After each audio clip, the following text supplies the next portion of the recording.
Welcome to the Golden State Media Concepts Travel Podcast, the show that gives you advice on everything travel. We explore places you've always wanted to go, as well as giving tips for traveling in those places. We'll give you advice on the best sites for travel tips, information, and discounts. Join us as we travel the world, explore cultures, and meet new people. The Golden State Media Concepts Travel Podcast has got you covered.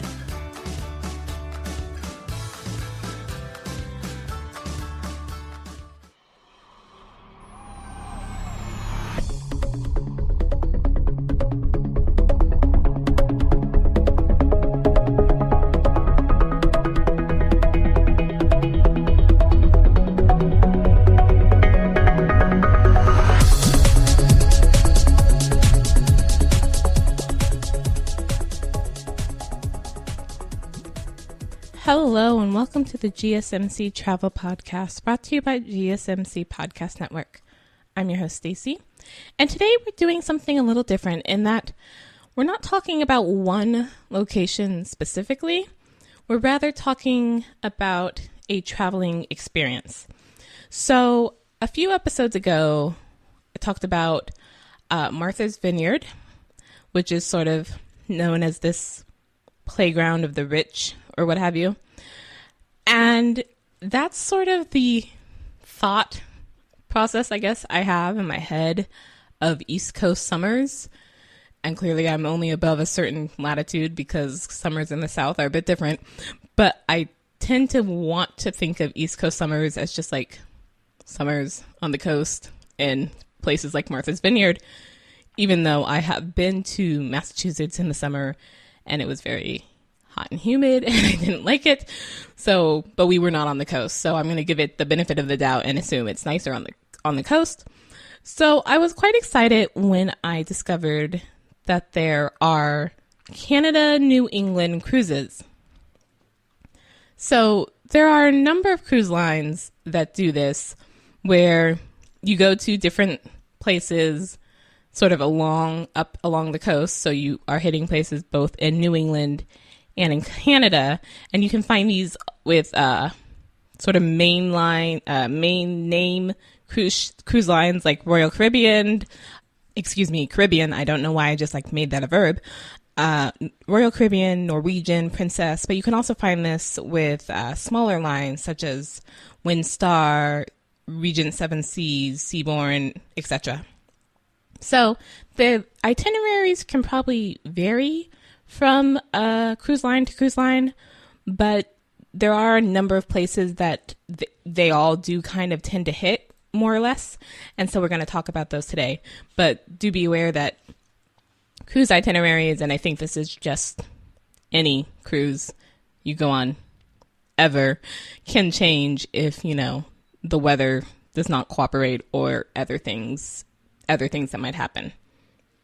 So the site I found this article about the Canada New England cruise starts in Newport, Rhode Island, where you can walk the cliffs. And these are sprawling mansions that were once quote unquote summer cottages for the rich. A bit like Martha's Vineyard, I guess, though I don't know that they have the very interesting history of A, emphasis on privacy, and B, everybody signed that Martha's Vineyard had. The northern part is paved and accessible for people in wheelchairs, but then other parts are rockier, narrower, and more challenging, so you probably do want to wear good walking shoes, and if you have mobility issues, just keep that in mind.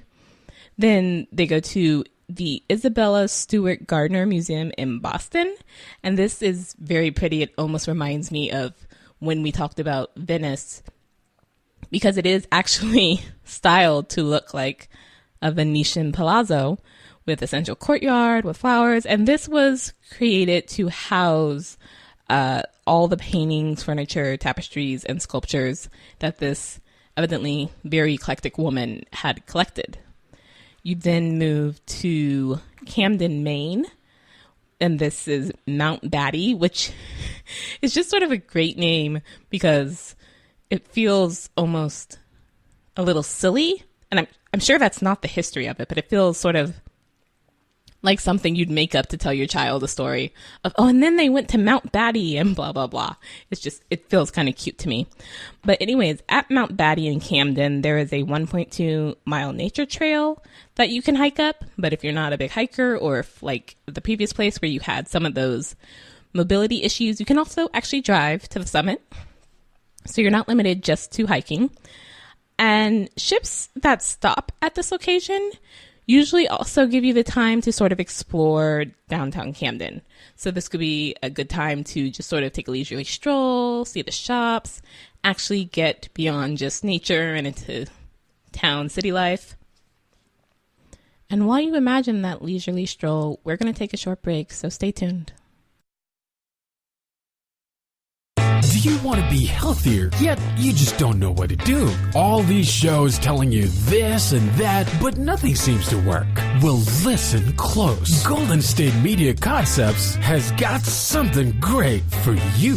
The Health and Wellness Podcast, dedicated to workout trends, healthy eating habits, diet, and everything about healthy living. Join us in our banters as we help you not just live life to the fullest, but live it to the healthiest.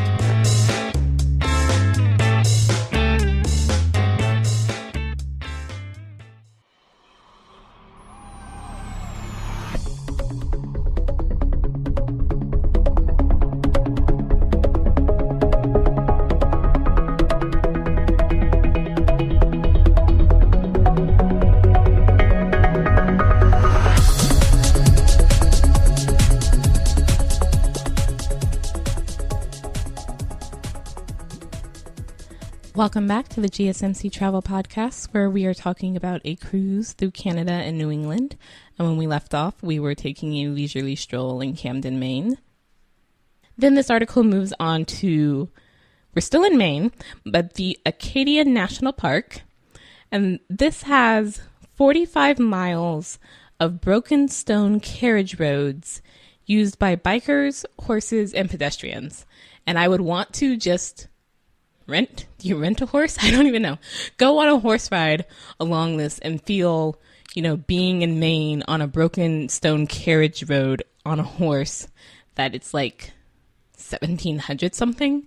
And then like my cell phone would go off and remind me that it's not. But to have that sort of not even old world, because this is America and this is technically the new world, historical, not pioneer, pilgrimage feel. Clearly, I don't know the word, but you know what I'm talking about. That idea that, when you think of fall and you think of the leaves. I'm from Northern California, so our weather throws that off a little. And so I tend to think of like Northern New England. And that takes me to older ideas. I don't know why. I'm a little strange. So anyways, this article moves on to Montreal, which I mentioned in a previous episode because I'm so wanting to go just to almost anywhere in Quebec. I need to get over that, or go get a new passport and just go. Yeah, let's go with that one. That'll be the plan. So anyways, Montreal evidently is actually very popular with foodies, which I didn't know. And of course, wouldn't know because I'm about as opposite from a foodie as you can get. I'm very picky, so I don't care too much about foodie places. But I also kind of want to go to foodie places just because I'm like, if anywhere there was food to change my mind about things I think I don't like, it would have to be at like a foodie paradise because they actually care enough about food. So I should theoretically there be able to get the best version of, I'm going to go with shrimp. I don't like shrimp. The best version of shrimp prepared perfectly to be like, now I see why people like this. That's my not at all plan. It has not been put into place yet, so I do not know if that would actually work. But because Montreal is popular with foodies, many of the cruise lines offer their own culinary tours, but you can also book your own separately. And one of the very popular ones is the 2.5-hour Flavors of Old Montreal walking tour. This includes samples of macarons, foie gras, artisanal cheese, and ice cream flavored with maple syrup, which feels, again, less French and more 1700s New England. I have no idea if that's a regional thing. I've never heard of ice cream with maple syrup, but it just feels that area of the world there. Moving on, it then goes to Halifax, Nova Scotia, where there is a Maritime Museum of the Atlantic because, not quite fun fact, but interesting fact, even though the Titanic was set to go into New York, many of the deceased from the Titanic were actually recovered by Canadian ships, and they were then brought to Halifax. So there is, a lot about the Titanic in that museum. And it's also located near the Fairview Lawn Cemetery, where more than 100 of the Titanic passengers were buried. And I always think it's very interesting to go to museums, not just about historical places or eras in general, but especially about specific things, because those exhibits tend to get more detailed than something that's just like 1700s France. So it's you really get sort of immersed in the experience, I find, when I go to more specific museum exhibits. From there, it goes to the Bay of Fundy. I'm going to call that Fundy, though again, like Mount Batty, this kind of sounds like something you just make up in a children's story. From there, they sailed to the Bay of Fundy, where they played games all night long. Something. But the Bay of Fundy is actually evidently very good for whale watching. They suggest that even though you can spot whales anytime between June and October, so again, this is all for me about summer. These cruises probably do run for the rest of the year, but I am not sure I want to be then on the New England coast in like winter. I'd probably be freezing because, again, Northern California, and not the mountains of Northern California. But anyways, even though you can see the whales anytime between June and October, the best time to go is August for that. You then go, depending on your itinerary, but definitely in this article, to Prince Edward Island. And for those of you who recognize the name, that is famous for Anne of Green Gables. It's also actually where Ellen Montgomery grew up.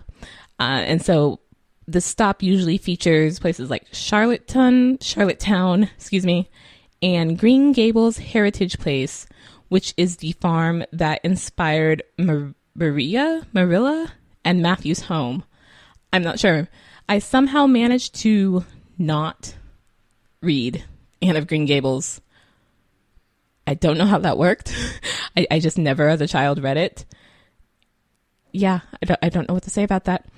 Anyways, from there, it moves on to Quebec City. And I feel that has to be sort of, I'm going to totally go with the very smart assumption that I don't know Canadian geography well enough to say where that is. So I'm not sure how, roundabout this itinerary that the article is giving.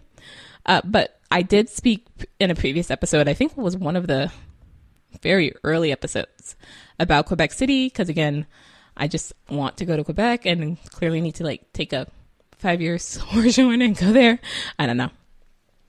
But actually, I believe in Quebec City, I talked about the historicalness of the city and, how old it is.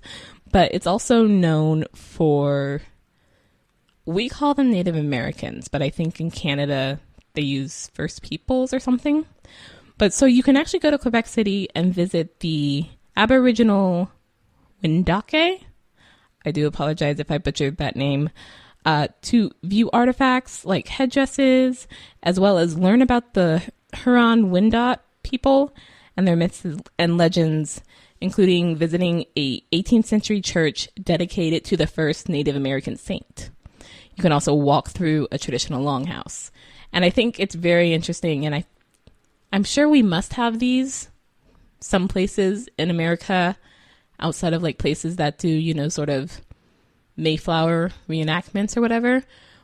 But I don't know of too many sort of Native American places to visit that, still have like the history and not like just a reservation, but have the I don't know what I'm trying to say.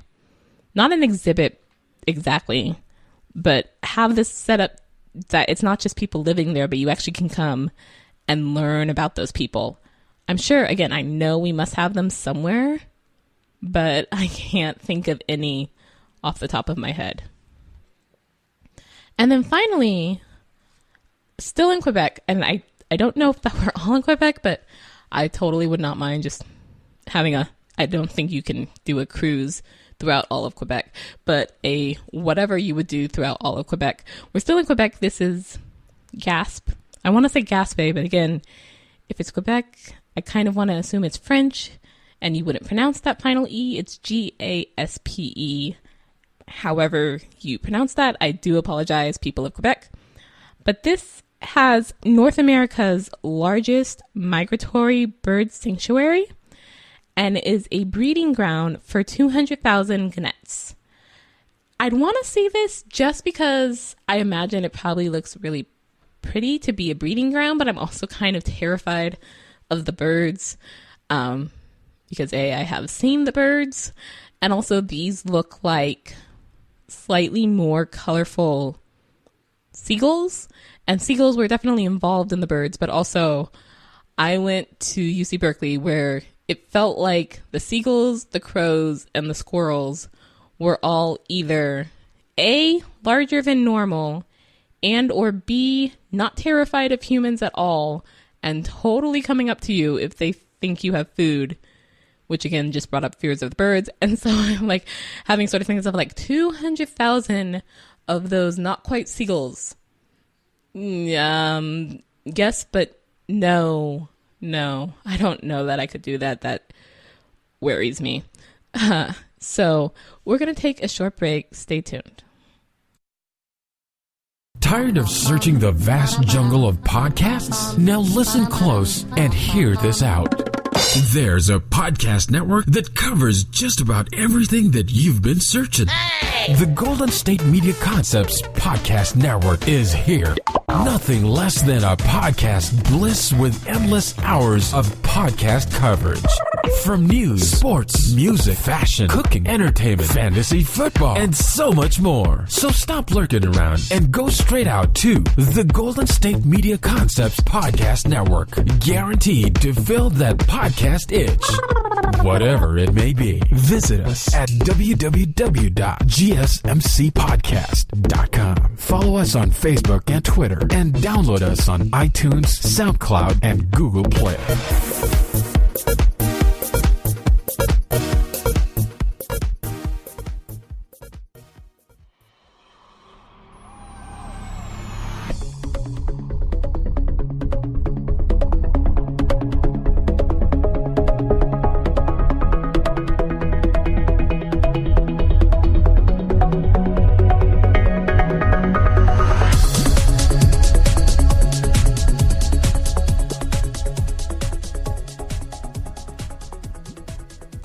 Welcome back to the GSMC Travel Podcast.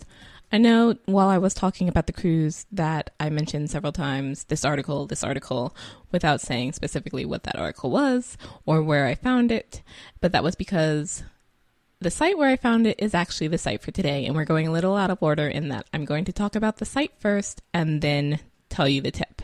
So the site is smartertravel.com, and I've actually used smartertravel.com to research a number of the episodes I've done. I really like this site. I like the way it's set up and most of the things they write that I've checked out. This site has a lot of articles and tips about travel, but also sort of travel news and things going on in travel. So it'll write about airlines that are having problems or things sort of in the news beyond the things that make it onto the nightly news, but things that travelers would probably really want to know of. This airline's struggling, this airline has a new CEO, etc. It also talks about the TSA, the FAA. I don't know why I wanted to put another A in there. So it feels like such a wonderful resource for not only people planning travel, but people just interested in travel. almost sort of the 21st century, I guess, of armchair travelers, but it's not, people's travel memoirs, but you do get to learn a lot about different places, and they write in an interesting way a good amount of time. This is actually a member of the TripAdvisor family, and TripAdvisor was the site on one of our earlier episodes. And it is a 2-time winner of, I'm just going to spell out this acronym, NATJA's Best Travel Website Award. Travelers, I'm sure know what that is. So, yes. And then the tip for today, and if you're easily made anxious, I would say, well, thanks for listening to this episode, and I hope to see you next time. And you should probably just stop listening for now, because this tip comes from my somewhat anxiousness for traveling. I don't travel too much, as you know, because a lot of these episodes are my imaginary travels, most likely with my imaginary lovers. Not that this affected me, but I just thought it was interesting. I, for a while, did not fly. I had flown about a month before 9/11, and then I didn't fly again until early 2013. And that's not because I was afraid of flying. That was just because I didn't end up going anywhere. But so when I came back to flying in 2013, I was kind of freaking out because I'm like, 9/11 happened after the last time I was on a plane. And also I was quite young when that happened. I haven't been on a plane. Sorry if you hear the dogs barking. I haven't been on a plane in clearly, nearly a dozen years. And I know things are different. And I wasn't an adult when I was last on a plane. So I probably got a little leeway for being a child and not knowing what I was doing. How do I do this? I don't know what to do. And also just flying in general. And even though your chances of being killed in a plane crash are ridiculously lower than being in a car accident, it's like 1 in 96,566 versus 1 in 112. Like, we don't think about that. We get in cars every day and we feel just fine and it's perfectly safe. But people, and I'm one of them, will get kind of nervous when you go flying, probably because it's not an everyday thing. If we were, as I'm sure something in the past thought we'd be at by now, flying every day to work from one country to the other, it would probably be nothing. It would be like getting on a bus or getting on a subway. But because it's such a rare thing, can get nervous. I like to, since I can't control everything, research as best I can and figure out, all that I can do and then try and relax from there. So I, of course, have looked up a number of times, where should I sit on a plane to be safest? Again, ridiculously low chances, especially compared to car accidents, but anxiety is not rational. So the safest part of the plane to sit in case of a crash is usually in the rear section. And researchers have done a number of things on this. And again, they only have so many plane crashes to study because your chances are really, really low. So some of the sample sizes that they used were not huge. But based off of the sample sizes, numerous studies have found that usually the survival rate is highest in the rear section for a plane crash unless strange factors start getting involved. And I saw this one rather, you're making a statement image, which had basically, you could see the seating plan of a plane and it had it in colors of red, yellow, green. And then it had sort of your percentage of surviving. But I did also read a book that was talking sort of about this, about people who survive things, and said that in case of, needing to get out of the plane quickly, those who are within like 4 rows of the emergency exits had greater chances of survival. So I always try and sit in the back half, but still towards the front of the back half. So I'm like within 4 rows of the main emergency exit over the wings. Again, to calm myself down, have to be like, have I done everything I can possibly do? And then just leave the rest in fate, life, what have you's hands. So I take the things of, okay, I want to sit in the rear, but I want to be near the emergency exit. They also suggest being on an aisle seat as opposed to a window seat, because then you don't have to, crawl over other people. But I don't like aisle seats. So I often do still want a window seat, just because I don't know why, because then I always feel bad when I have to get up and go to the bathroom and step over these people I probably don't know. But somehow I just don't want an aisle seat. Although I have never done a majorly long transatlantic flight. And if I did do that, I've heard that you probably should get an aisle seat, just because you're sitting for a long time and you're on an airplane, and that has a whole thing with your circulation. So you should get up and walk at times. And that is, of course, much easier to do when you're actually already on the aisle than if you have to be oh, excuse me, oh, pardon me, oh, I'm sorry, 3 or 4 times to get up simply to walk, not even to go to the bathroom. They'd probably give you the stink eye. So if you, like me, feel a bit nervous about flying, just know, A, your chances of being killed in a plane crash, very low. I don't want to be like a fearmonger here, but you do take a higher chance just getting in the car on the freeway. But then B, rear, but within 4 aisles of the emergency exits and on the aisle, sort of your safest bet for being totally okay. I do apologize. I know that wasn't a very upbeat thing. So to be more upbeat, I would say go back and listen to My Quebec City.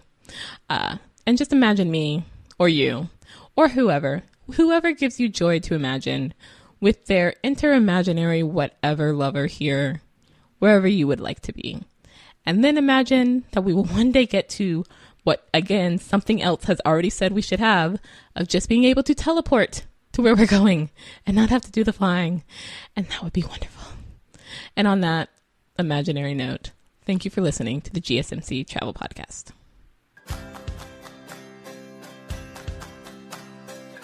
You've been listening to the Golden State Media Concepts Travel Podcast, part of the GSMC Podcast Network. You can find this show and others like it at www.gsmcpodcast.com. Download our podcast on iTunes, Stitcher, SoundCloud, Google Play, or anywhere you find podcasts. Just type in GSMC to find all of our shows from the GSMC Podcast Network. From travel to health and wellness to entertainment and life and happiness to sex and relationships. You can also follow us on Twitter and Facebook. Thank you, and we hope you have enjoyed today's episode of the Golden State Media Concepts Travel Podcast.